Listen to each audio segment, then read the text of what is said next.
English interviews usually last for about 25 minutes. You'll come into the room and there'll usually be two of us, so a colleague and myself, and we'll sit down and have a conversation. The first thing we'll do is start to talk to you about your interests, the things you might have read, and some of the things that you've talked about in your personal statement.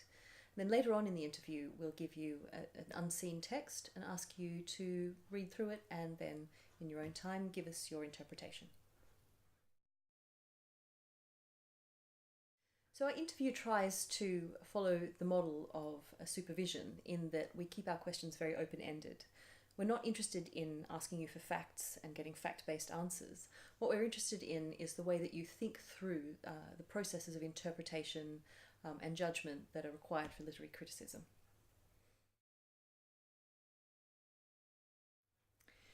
If you can't answer a question because the question was unclear or you simply didn't understand what was being asked, then you can always ask us to repeat the question or to rephrase it, and we're very happy to do that. We're not here to catch you out, and so obviously we want you to be able to answer questions. If you can't answer a question because you really feel unsure or uncomfortable about the area that we're discussing, then it's always fine to say so, and we can try and change tack and find an area that you feel more confident in working through and digging deeply into. This is a hard one because we're not really looking for any one thing, but perhaps the most important thing is a sense of curiosity and intellectual agility. We want to see you thinking on your feet and engaging.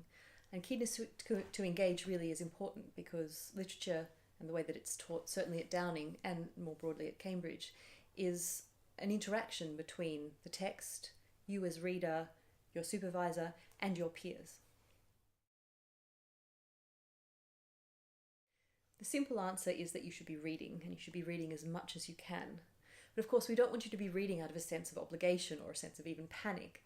We want you to be reading because that's what you love to do. You should be reading primary texts, but also reading around and beyond those texts. So reading criticism that might help shed light on the historical or theoretical contexts of those texts.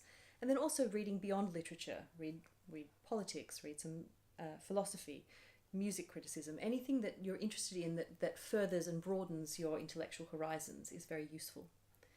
The other thing I'd mention is the idea of triangulating a text. So if you have a particular author whose work you really enjoy, but perhaps you've only read one of their works, try and read a few others, perhaps some of the early work, some of the late work, some of their letters, even a biography, so that you get a really rounded picture of your author and a sense of whether the original work you read was exemplary or not.